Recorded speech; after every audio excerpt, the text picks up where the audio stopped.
Happy anniversary to you, Ranju, Mantu.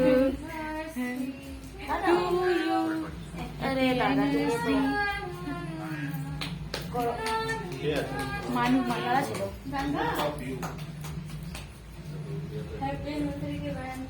দুজনে হাতে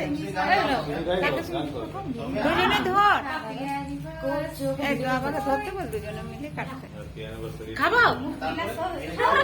কেটে দেবো কাটবো কাটবো কাম ভুলে গেছে নাকি? আরে আরে লা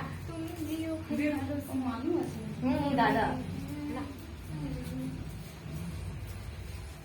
মুখটা ইয়ে হয়ে যাবে আমার এখানে পাশে গীতা দেবী বিয়ের বাড়িতে এসেছি। হাই বলে দে গীতা দেবী বলে নে গীতা দেবী করে এসেছি বিয়ে বাড়িতে। আমার তো পুরো না চলে যাবো। দামি করে নি কি করছো ফোন